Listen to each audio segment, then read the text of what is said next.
今晚咧就夜少少啦，成12點幾啦，先再拍下。咁咧就講翻上次我睇功啦，可惜啦，隻新馬咧就跑唔到個水準出嚟啊！而且佢係驗頭，所以我都唔係咁有信心。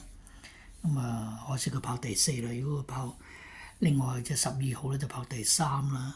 咁呢兩隻就有啲可惜。如果買咧都可以跑一隻跑第2、第3嘅話咧，都仲有個位置 Q 收。咁依家冇啦，冇計啊！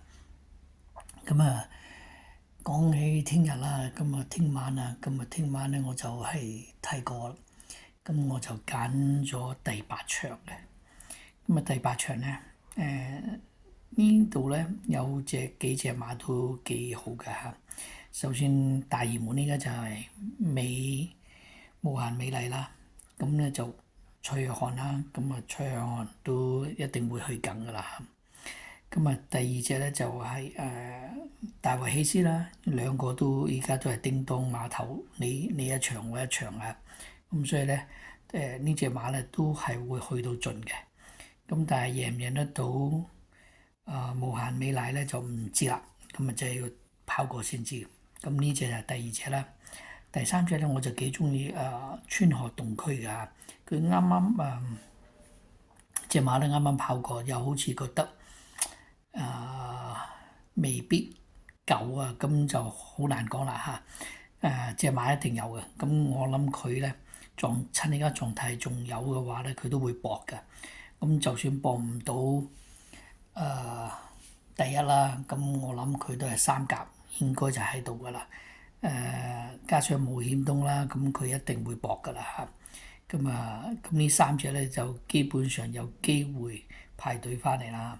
咁我就係揀4隻嘅，咁仲有一隻咧，第4隻咧就有2隻嘅嚇。但係呢2隻咧我都覺得好大機會，一個就係勁進非凡啦，但係韋達同埋班德利呢兩位咧我就麻麻地中意嚇。咁我最尾咧就揀咗就係2號隻加州德治。不過如果你話你唔中意加州德治嘅話咧，就算揀隻頭先我話嗰隻10號啦，都唔係一個問題㗎嚇。咁大家自己去決定啊。呢場係第8場啦，咁我就畫咗位置 Q 啦。咁大家如果中意連贏就買連贏啦嚇。咁就係第8場嘅1、2、3、5。